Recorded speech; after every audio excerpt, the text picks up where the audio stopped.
fuck? You might find this statement hard to believe right now, but there was once a time that Will Smith could be considered the king of Hollywood.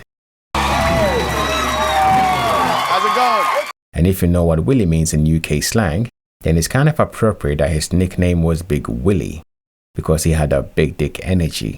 Big ball energy. I got that big ball energy. But ever since the Red Table Talk episode where his other half confessed to some entanglements with his son's friend, we broke up. And then what did you do, Jada? I got into a different kind of entanglement with August. Which was followed by his antics at the Academy Awards in 2022 with a slap that was heard around the world. Oh, wow! Wow! It seems our once beloved Fresh Prince has now become an internet meme, as well as a cautionary tale on how hard a person can follow from the Hollywood carousel.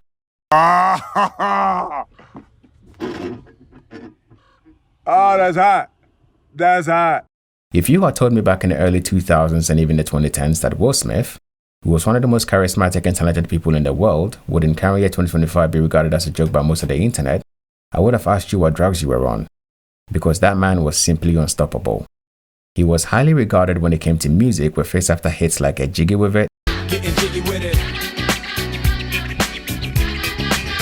Getting jiggy with it. to summertime classics like Miami.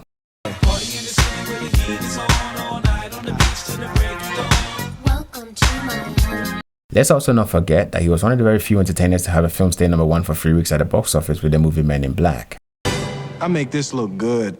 The soundtrack for that movie also stayed #1 for 2 weeks on the Billboard 200. The main song from that soundtrack, also called Men in Black, was a massive solo hit with over 3 million copies sold.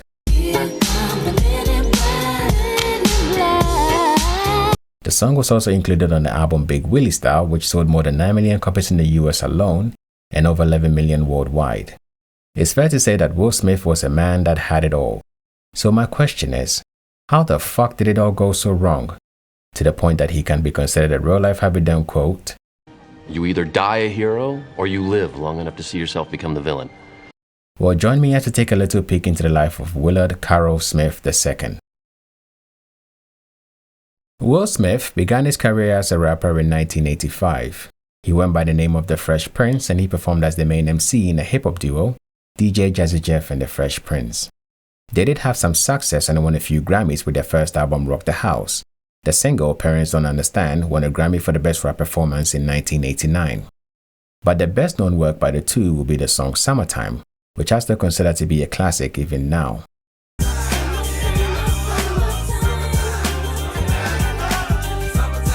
Now the thing about Will Smith is the fact that he decided not to cuss in his music due to his grandma's influence. This is one of the reasons why most hip-hop artists don't consider him among the greats, as his songs are considered childish and corny. It's such a shame then that the same night that he assaults a man on stage, he also cusses in the open like a madman. But more on that later.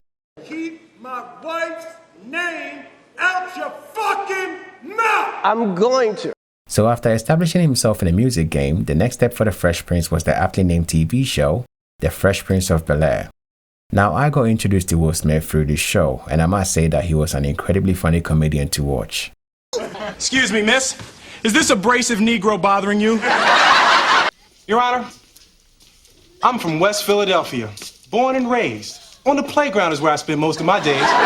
Girl, I got to tell you, that suit looked like a piece of good God wrapped up with some have mercy with a side of This show was absolutely massive, and it showcased the acting talents of Smith for Hollywood to see. And given the massive run of successful movies in the 1990s that he would go on to star in, it's fair to say that Hollywood made the right choice here. There was Bad Boys, Independence Day, Enemy of the State, and Men in Black. The box office domination will continue through the early 2000s as well. Off the top of my head, there was Ali, I, Robot, I Am Legend, The Pursuit of Happiness, Hancock, and Shark Tale. All of these were movies that made money at the box office or have been certified as classics. It's fair to say that Will Smith had the Midas touch. Everything that he touched turned to pure gold. The success will also continue through the early 2010s and arguably the 2020s. Now, throughout all the many years of success, the image of Will Smith in the public eye has mainly been that of a hard-working family man. And if there is one thing that nobody can ever take from him, it's the fact that he has kept his family together and pushed his case to attain success as well. This trait is also one of the things that I seriously respect from him, even now. Throughout his most relevant accolades and awards, he has always had his family with him. Both Jaden and Willow Smith have successful careers mostly due to his influence, and again, he has done right by his family. But here is the thing about the story of King Midas and his golden touch. It was also a curse that cost him his family. And when you have been as successful and high profile as Will Smith has, every action you take will also be magnified accordingly. So it was very unfortunate that Mr. Smith and Jada decided to commit one of the worst blunders on the internet. This event is what has now come to be regarded as the entanglement controversy.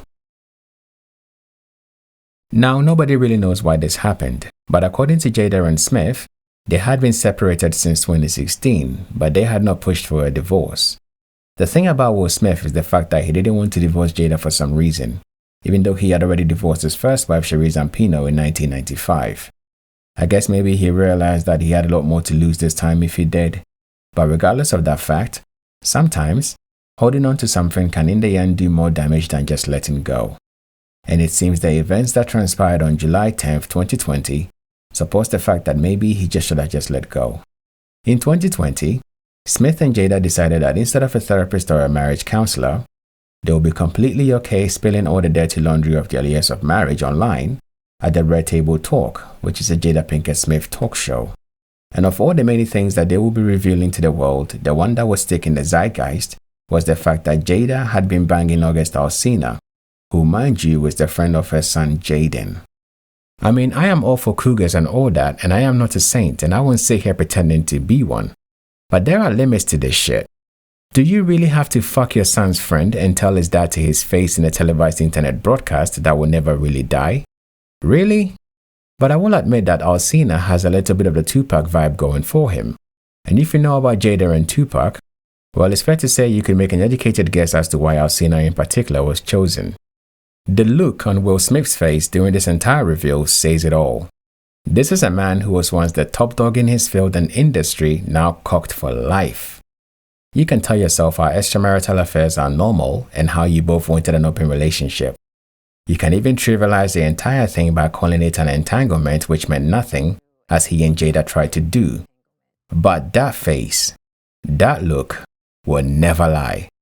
That's the face of a man that knows his public reputation is completely fucked. This, my friend, is emasculation. And when that happens, you never recover from the wound that is dealt to your soul. Let's also not forget that August Alsina will release a hit single called Entanglements, making bank from this entire mess.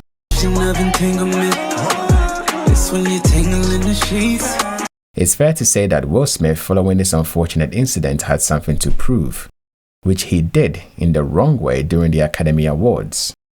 This was supposed to be the night that he was being honored by the industry that he had given so much of his life to. But instead, it became the worst showcase of a once cool, collected and competent man who has utterly lost control of his life. Now, comedy is subjective, but it's a hard rule that the jokes that offend tends to be the funniest.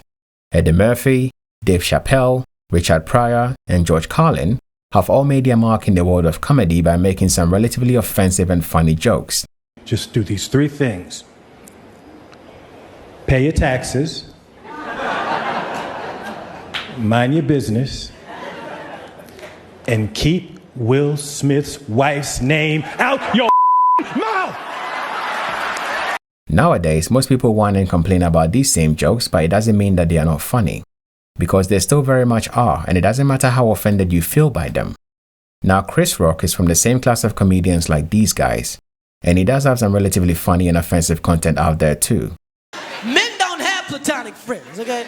We just have women we haven't fucked yet. But the G.I. Jane comment, in my opinion, was not that offensive. If you have watched the movie the comment is based on, it's pretty badass. And it's about a woman proving herself in a male-dominated world and excelling at it.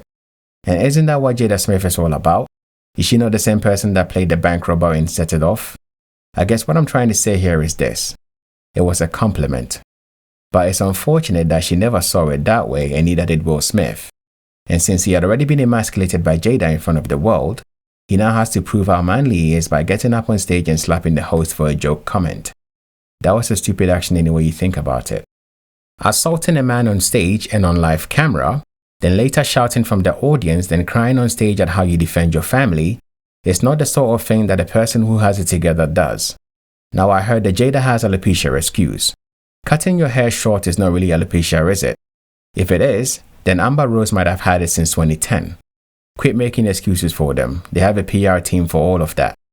Frankly, the entire thing felt like a cry for help, but you know what they say. You fuck around and you find out. Now, it's fair to say that the image of Will Smith in the eyes of the public is not the same as it once was anymore. Once upon a time, he was the standard for fitness and charisma in Hollywood. Nowadays, he is the out-of-shape uncle rapping on YouTube shorts being memed to death on the internet. It's a sad state of affairs when you have to watch a once great icon now reduced to a locale. This is the bounce back. Watch Will, y'all. This is the bounce back. His music career is now considered a joke, and who can blame us when he releases songs and videos like Pretty Girls? I'm sorry, Mr. Smith, but nobody wants to hear a 56-year-old man talk about how much he likes pretty girls. That's cringe as fuck. Stop it.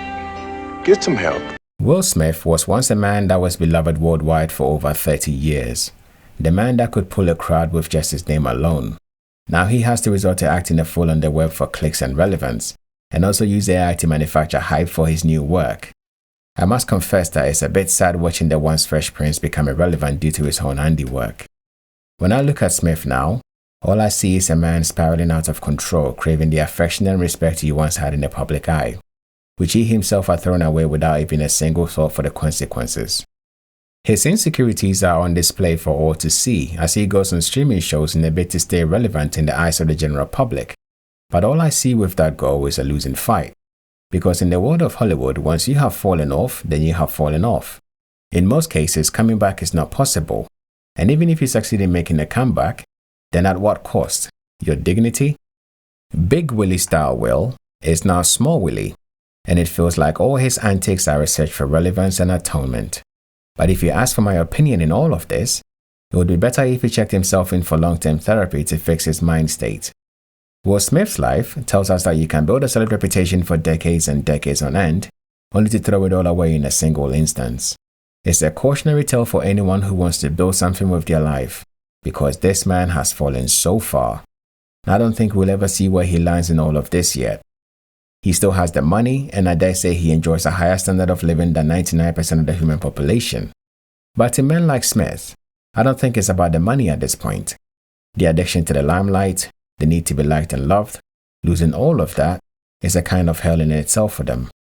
Will Smith deserves his irrelevancy, because he tore down his own legacy with his own hands.